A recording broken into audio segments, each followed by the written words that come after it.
సుమన్ గారికి మీకు విపరీతమైన అనుబంధం ఉంది, ఆయన అంటే మీకు విపరీతమైన ఇష్టం. ఎందుకు అంత అటాచ్మెంట్ మధ్య?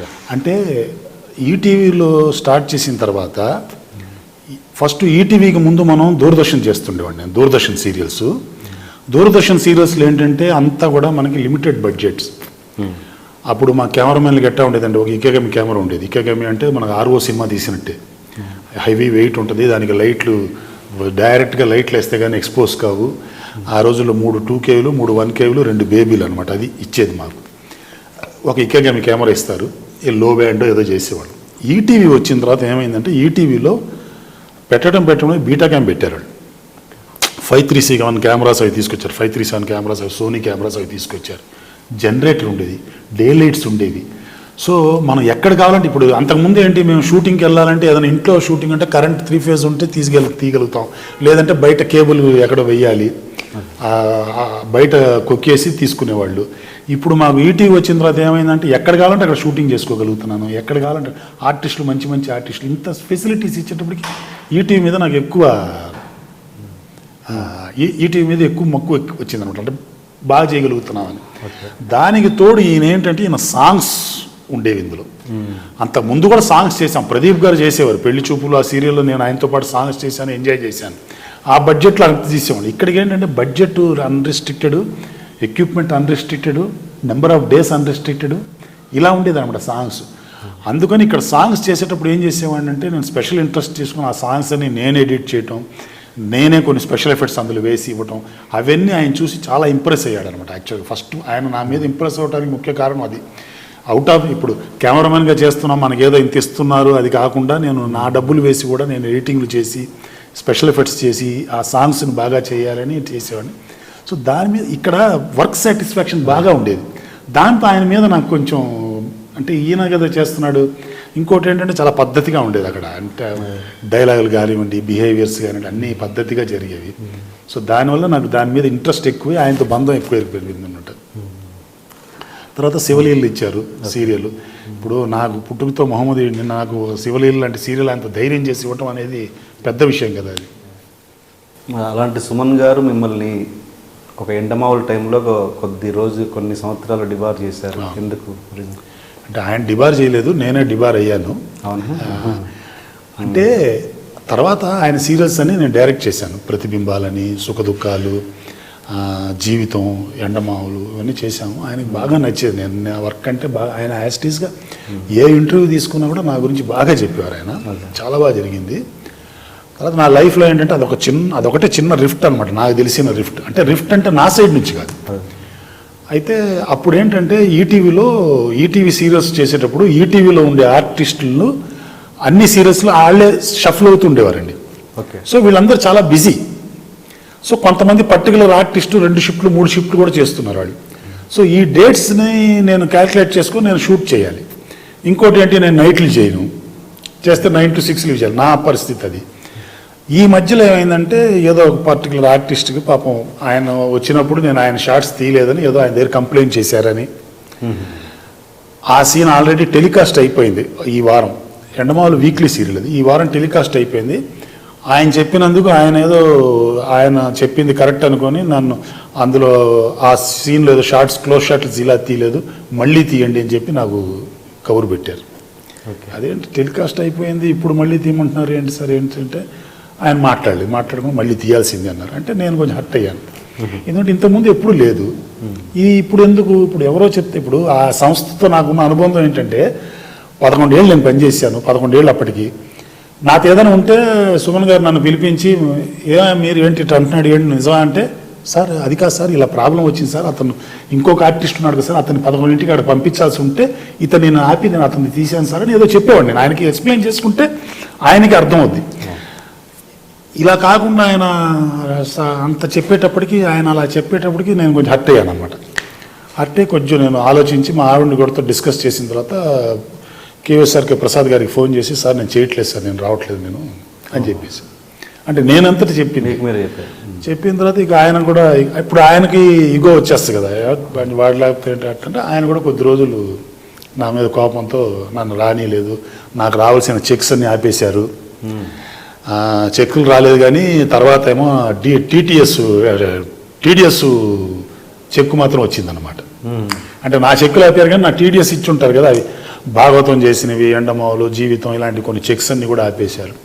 సరే అవన్నీ ఇంకా అప్పుడు అది అలా జరిగిందనమాట. అదొకటే చిన్న రిఫ్ట్ ఆయనతో. అతను చాలా బాధపడ్డాను, ఏంట్రా ఇలా అయిపోయింది ఎంతో అని. అంటే వర్క్ సైడ్ నాకేం ప్రాబ్లం. ఆ తర్వాత నేను జెమిని ఇవన్నీ నా వర్క్ నేను భగవంతుడి దేవాలో చేసుకుంటూనే ఉన్నాను. నాకు ఎక్కడా బ్రేక్ రాలేదు. అదొక్కటే చిన్న రిఫ్ట్ అనమాట ఆయనతో. కానీ మీ ఆ విషయంలో ఉన్న 2 వెర్షన్స్ ఏంటంటే, ఒకటేమో ఈటీవీ ప్రభాకర్ చెప్పుడు మాటలు విని కొంతమందిని తీసేశారు, దాంట్లో మీరు గారు ఒకరు అన్నది ఒకటి. రెండోదేమో మీరు తెలియకుండా జెమినీలో ఏది నిజం అనే సీరియల్ చేశారు సుమన్ గారికి చెప్పకుండా అన్నది లేదు. ప్రభాకర్ గారి సంగతి నాకు తెలియదు కానీ అంటే అది నేను కమిట్ అవ్వడం. ఎందుకంటే ప్రభాకర్ గారు ఇవాళ కూడా నాకు మంచి ఫ్రెండ్. ఆయన ఇవాళ కూడా వర్క్ చేస్తున్నాను. అలాగా ఆయన చెప్పుంటే ఇప్పుడు ఆయన ఆలోచించుకోవాలి కానీ నాకు సంబంధం లేదు. జెమినీలో చేసిన ఏది నిజం సీరియల్ది మాత్రం అది కాదు. యాక్చువల్గా నేను నా ఫ్రెండ్ కలిసి ఒక సీరియల్ చేద్దామని ఏది నిజం అని చేసి ఫస్ట్ క్యాసెట్ ఇచ్చింది సుమన్ గారికి. ఆయనకి చూపించాం. ఆయన చూసి చాలా మెచ్చుకొని చాలా బాగుంది, ఇది మనం చేద్దాం ఇది అని చెప్పి ఆయన పెట్టుకున్నారు. 3 months అయిపోయింది, 4 months అయింది, 5 months అయింది, ఏం చెప్పట్లేదు. మావాడు పాపం అప్పు తీసుకొచ్చి ఎపిసోడ్ చేశాడు. ఇప్పుడు మనం ఆ ఛానల్లో పనిచేస్తున్నాం కాబట్టి అక్కడే చెప్తాం కదా. చెప్తే వీళ్ళు ఏం మాట్లాడలేదు. మాట్లాడకపోయేటప్పటికి నేను ఫోన్ చేసి అడిగాను, కేవీఎస్ఆర్ ప్రసాద్ గారిని అడిగాను, ఏం సార్ మరి సీరియల్ ఏంటంటే ఆయనకి ఎంత ఇంట్రెస్ట్ ఉన్నట్లేదయ్యా అన్నట్టు ఏం చెప్పారు. మరి అయితే ఎలా సార్, మరి వాడు ఇలా ఉన్నాడు, నువ్వు ఎక్కడన్నా ఇచ్చేసుకో అన్నట్టు చెప్పారు ఆయన. చెప్తే అప్పుడు క్యాసెట్ తీసుకొచ్చి నేను జెమిని కిరణ్ గారి దగ్గరికి వెళ్ళాను. కిరణ్ గారు వెంటనే స్లాట్ ఇచ్చారు. స్లాట్ ఇస్తే వెంటనే సీరియల్ స్టార్ట్ అయిపోయింది. ఈ రిఫ్ట్ తర్వాత దీనికి నాకు తెలిసి దీనికి దానికి సంబంధం ఉండకపోవచ్చు, ఎందుకంటే ఇది తర్వాత ఎప్పుడో టెలికాస్ట్ స్టార్ట్ అయింది యాక్చువల్గా. ఇది మేబీ ఇప్పుడు ఈ రిఫ్ట్ వచ్చింది కాబట్టి అది కూడా ఒక పాపప్ అయి ఉండొచ్చు, అది కూడా ఒక ప్రాబ్లం. కానీ నేను ఇచ్చింది ఫస్ట్ ఈటీవీకే ఇచ్చాను. ఈటీవీకే ఇచ్చాను. సుమన్ గారు చూశారు, చాలా మెచ్చుకున్నారు, అందరు బాగుందన్నారు. నేను అట్ట బయట చేయను కదా. ఇప్పుడు వాళ్ళు చేస్తున్నప్పుడు సిన్సియర్గానే ఉండాలనుకుంటా కదా. ఇంకోటి మోర్ ఓవర్ ఏంటంటే నేను ఫ్రీలాన్సర్. నేను ఇప్పుడు నేను ఈటీవీలో కూడా ఐఎమ్ నాట్ ఏ ఎంప్లాయీ కాదు, ఓన్లీ ఎథికల్ వాల్యూస్తో ఎథిక్స్తో అలా చేయటం తప్ప, ఎథిక్స్ ఉన్నాయి కాబట్టి మా నాన్నగారు నేర్పించిన ఇది ఉన్నాయి కాబట్టి నేను అట్లా చేశాను. కానీ లేదంటే ఇప్పుడు ఎవరో ప్రొడ్యూసర్ వచ్చి ఇప్పుడు నేను చేస్తున్నప్పుడు నేను ఫ్రీలాన్సర్, జెమినీలో సీరియల్ ఉందండి చేయండి, మా టీవీలో సీరియల్ ఉందండి చేయాలి కదా. అన్ని ఛానల్స్కి చేశానండి నేను. జెమినీకి చేశాను, మా టీవీ చేశాను, జీ తెలుగు చేశాను, అన్ని ఛానల్స్ వర్క్ చేశాను నేను. మళ్ళీ తర్వాత చెక్స్ క్లియర్ అయిపోయండి చెక్స్ ఇప్పటికి. మళ్ళీ సుమన్ గారు మళ్ళీ అలా దగ్గర అయ్యారు మళ్ళీ. అది నా అదృష్టం యాక్చువల్గా. నేను ఒకరోజు మా తమ్ముడు దగ్గర ఉన్నప్పుడు ఫోన్ వచ్చింది, మా తమ్ముడు సెల్లుకి వచ్చింది అనమాట. అదే మనకు సెల్ ఉండదుగా. వచ్చి సుమన్ గారు మాట్లాడాలంటున్నారంటే నేను అంటే ఒక 8 years దాకా ఆయన 8 years కాదు 6 years 7 years అనండి. సుమన్ గారు మాట్లాడి మళ్ళీ ఏంట్రా బాబు అనుకున్నాను నేను. అంటే ఏంటి అనుకుంటే తీస్తే సార్ మాట్లాడారు. మీరు గారు ఎక్కడున్నారంటే ఇలాగ ఉన్నాను సార్ అంటే మీతో ఒకసారి మాట్లాడాలి. ఏంటి సార్ చెప్పండి సార్ అంటే ఏం లేదు, ఐఎమ్ వెరీ సారీ, మిమ్మల్ని నేను బాధ పెట్టాను, చాలా సారీ. నన్ను ఆయన చెప్పిన వర్డ్స్ అనమాట, నన్ను బావిలో కప్పలాగా ఉంచేశారు కొంతమంది, అందువల్ల మీ మీదంతా నేను ఇదయ్యాను. Now I realized I want to meet you అన్నారు. చాలా ఆనందం వేసింది నాకు, నిజంగా నా లైఫ్లో చాలా ఆనందం వేసింది. అంటే ఆ మచ్చ అలాగే ఉండిపోద్దేమో నేను ఫీల్ అవుతున్నాను. వెంటనే నేను వెళ్ళాను, మా ఆవిడని తీసుకున్నాను, మా పిల్లల్ని తీసుకున్నాను, ఆయన దగ్గరికి వెళ్ళాను. ఇమీడియట్గా వెళ్తే ఆయన కలిశాను, అందరితో పాటు వెళ్ళి కలిశాను. కలవగానే ఆయన చెప్పి ఐఎమ్ వెరీ సారీ అది ఇదంటే, సార్ మీరు ఆ మాట అనకండి, మీరు రియలైజ్ అయితే చాలు. నేను చాలా సిన్సియర్గా ఈటీవీకి వర్క్ చేశాను. ఎందుకు వర్క్ చేశానంటే ప్రోడక్ట్ బాగా రావాలి, ఇంత హెల్ప్ చేస్తున్నారు, ఇంత కోఆపరేట్ చేసి ఇంత ఎక్విప్మెంట్ అది ఇస్తున్నారు, నాకు పేరు. ఇప్పుడు నేను ఏదైనా ప్రాజెక్ట్ చేస్తున్నప్పుడు ఫస్ట్ ఏంటంటే నేను మనీ వైజ్ ఆలోచించాను. ఫస్ట్ ఒక ప్రోడక్ట్ చేస్తున్నప్పుడు ఆ ప్రోడక్ట్ బయటకు వస్తే దానివల్ల నాకు ఒక 2 years లైఫ్ గెయిన్ అవుతుందనే చేస్తాను నేను యాక్చువల్గా. ఆ ప్రోడక్ట్ బాగుందంటే ఇంకో 2 years నాకు లైఫ్ స్పాన్ పెరిగినట్టే కదా. అలా అనుకుంటూ చేసుకుంటూ వచ్చినవి, అలా చేసుకుంటూ వచ్చాను సార్. నేను ఎప్పుడు ఎండమాన్లో కూడా అలా అందుకనే అలా చేశాను నేను అని చెప్తే ఆయన చాలా హ్యాపీ ఫీల్ అయ్యారు. తర్వాత ఒక 2 నెలల తర్వాత మళ్ళీ పిలిపించారు. సారథి స్టూడియో ఇలా షూటింగ్ చేస్తున్నారు, మీరు ఒక టెలిఫిలిం చేయాలి నాకు అన్నారు. అనగానే నేను అంటే ఆయన డైరెక్ట్ చేయాలి. ఆయన ఎండమావలో ఉన్నప్పుడు చాలాసార్లు నాకు చెప్పేవారు, ఏం మీరు వీళ్ళందరితో యాక్ట్ చేస్తున్నాం, నాతో యాక్ట్ చేయించు అది ఇదంటే నేనేదో కామెడీగా చెప్తున్నారు, అంత పెద్ద మల్టీ మిలియనీరు, అతనికి యాక్టింగ్ ఏంటి అని నేను చాలా లైట్గా తీసుకున్నాను. అప్పుడు నాకు తెలియదు పాప ఆయనకి ఇది ఉంది అని. ఆయన అనగానే సార్ చేద్దాం సార్, తప్పకుండా చేద్దాం అన్నాను. అయితే బలభద్రపాత్ర రమణి గారు ఉన్నారు, ఆవిడతో పాటు మీరు కూర్చొని ఒక టెలిఫిల్మ్ రెడీ చేయండి అన్నారు. సరే మేడంని వెళ్ళి కలిశాను నేను. బలభద్రపాత్ర రమణి గారిని కలిస్తే మేడం అప్పుడు ఏం మేడం ఏదైనా సబ్జెక్ట్ ఉందా మీ దగ్గర అంటే ఆవిడ ఒక సబ్జెక్ట్ చెప్పారు నాకు. అదేంటంటే రెగ్యులర్గా ఒక ఫస్ట్ నైట్ అప్పుడు ఒక అమ్మాయి ఉండగా ఈయన రావటం, ఈ అమ్మాయిని చూసి ఆయన చూసి కాళ్ళ మీద పడిపోవటం, ఈయన సాక్రిఫైస్ అనుకోవటం, ఇలాంటి కథ అనమాట. లేదు మేడం ఇట్లాంటి కథ కాదు ఆయనకి, ఇదంతా పక్కన పెట్టేసేయండి, ఫస్ట్ రాముడు భీముడు డ్యూయల్ రోల్ తీస్తున్నాం సార్, ఒకటి పక్కా మాసు ఒకటి పక్కా క్లాసు, ఇది సబ్జెక్ట్ మంది అని చెప్పి అందాడు. లేదు మేడం ఇదే లైన్స్ మనకి అని చెప్తే ఆయన చేయగలుగుతారంటే ఏం పర్లేదు చేస్తారు కానీ అని చెప్తే సబ్జెక్ట్ చేసేసి ఆర్ఎఫ్సిలో ఆయన ఇంట్లో స్టోరీ వింటానంటే తీసుకెళ్ళాం. ఆయన స్టోరీ విని షాక్ అయిపోయాడు ఆయన. ఏంటి మీరు గారు ఇవన్నీ నేను ఎక్కడ చేస్తానండి, ఫైట్లు గీట్లు ఈ డ్యూయల్ రోల్ ఇవన్నీ ఏంటన్నాడు. అవన్నీ చేయాలి సార్, అంతా నేను చేయలేను, నేను చేయించుకుంటాను మీకు ఎందుకు అని చెప్పి అప్పుడు ఆయన ఓకే అంటే చేశాను అనమాట టెలిఫిలిం. నా లైఫ్లో అది చాలా పెద్ద అదృష్టం అండి. అంటే లాస్ట్లో ఆయన పాపం ఆ ఫిలిం ఎన్నిసార్లు చూసుకున్నాడో, ఎంత ఆనందపడిపోయాడో ఆ సినిమా చూసుకొని. ఆయన పిల్లలకి వాళ్ళ మిస్సెస్ వాళ్ళు ఎంత ఆనందపడ్డారో, అసలు నాకు చాలా హ్యాపీ అనిపించింది. మీరు దానికి డైరెక్టర్? ఓకే. అంటే మరి కలిసిపోయారు కదా, అప్పుడు కూడా మరి చెక్స్ టాపిక్ ఏం తెలియదా మీరు? ఇది అవన్నీ చాలా చిన్న, అంటే ఆ పెద్ద మనిషి ముందు ఇవన్నీ ఇప్పుడు మళ్ళీ అవన్నీ తవ్వి ఇప్పుడు ఏంటంటే నేను మళ్ళీ వెళ్ళిన తర్వాత నేను ఎలా ఫీల్ అయ్యానంటే ఆయన ఎలా అన్నారంటే అండి పాప ఆయన జనవరి నుంచి నువ్వు ఎక్కడ ఒప్పుకోకు మీరు మన డైలీ సీరియల్ ఉందని. ఇప్పుడు ఆయనతో డైలీ సీరియల్ అంటే నేను ఆడుతూ పాడుతూ చేసుకునే ప్రాజెక్ట్ అవుతుంది, అది నేనేం ఆలోచించక్కర్లేదు. అలా అనుకున్నాను. పాప అన్ఎక్స్పెక్టెడ్గా సారు హెల్త్ పాడైపోవటం, ఆయన సడన్గా శరీరం వదిలేయటం, అది బ్యాడ్ లక్, నా బ్యాడ్ లక్ అంతే. ఇంకేం ఎంత అమౌంట్ ఎంత వచ్చేది సార్ ఇప్పటికి చెక్స్? ₹1,00,000 పైన ఉంటుందండి నాకు. అండ్ సుమన్ గారు చనిపోయినప్పుడు మీరు పడ్డ మనోవేదన? అంటే మనోవేదన కాదు, షాక్ అండి యాక్చువల్గా. అంటే ఆయన పాపం ఆయన లాస్ట్ డేస్లో ఏం చేశారంటే ఆయన ఒక చిన్న థియేటర్లా కట్టుకున్నారు ఈటీవీలో. కట్టుకొని అందులో ఆయన చేసిన ప్రాజెక్ట్స్ అవన్నీ చూస్తుండేవారు కూర్చొని, ఆయన సాంగ్స్ అవన్నీ చూస్తుండేవారు. సడన్గా ఫోన్ చేసి పిలిపించేవారు. పిలిపించేసి ఏంటంటే మిమ్మల్ని చూడాలనిపించింది, పిలిపించాను, నేను చాలా రోజులు ఉండనంటే అంటే షాకింగ్గా ఉంటుంది అనమాట. మనం అప్పుడు ఆ సీరియస్నెస్ తెలియదు కదా యాక్చువల్గా.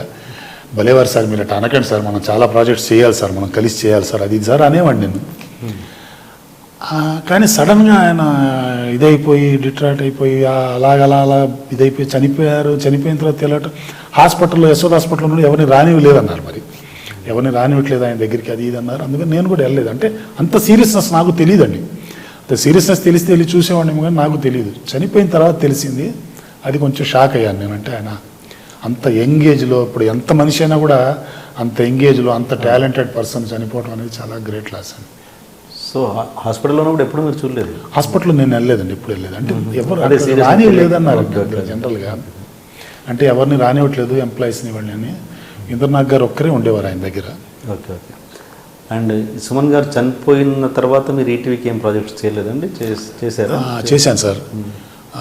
చనిపోయిన తర్వాత నేను చేసింది ఇది మన ఇంద్రనాథ్ గారితో కలిసి చూడు చూడు తమాషా, అదే సారీ కెవ్వు కేక అని ఆ ప్రాజెక్ట్ చేశాను. సార్ మీరు ఒక ఫిలింలో అది కెవ్వు కేకన్నా సుమన్ గారిని బాగా ఇబ్బంది పెట్టారంట. చూడు చూడు తమాషా. చూడు తమాషా అంటే ఇబ్బంది పెట్టడం కాదు, పాపం ఆయనకి అప్పటికే ఆరోగ్యం అంతగా సహకరించట్లేదు. కానీ ఏంటంటే మనకేంటంటే చాలా సంవత్సరాల తర్వాత నన్ను పిలిపించారు కదా, మనం ఏదో ఎరగదీసేయాలని చూపించాలని తపన ఉంటుంది కదా మనకి. అందులో డ్యూయల్ రోల్ అయినా అయితే నేను త్రూఅవుట్ టెలిఫిలిం ఏం చేశాను, ఒక మనిషిని పెట్టాను డూప్కి, లాంగ్ షాట్స్కి వాటికి ఆ డూప్తో వాడేవాళ్ళం, క్లోజ్ షాట్స్కి నేను వాడి చేస్తూ ఉన్నాను.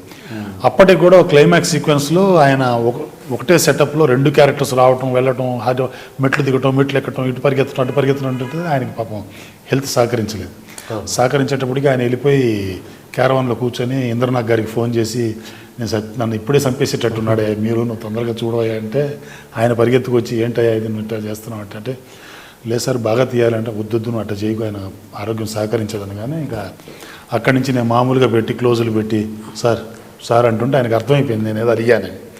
మళ్ళీ ఆయన వచ్చి లేదులేండి మీరు తీసుకోండి, మీరు బాగా తీసుకోండి, మీకు ఎలా కావాలంటే అలా తీసుకోండి అంటే మళ్ళీ మామూలుగా తీశాను అనమాట.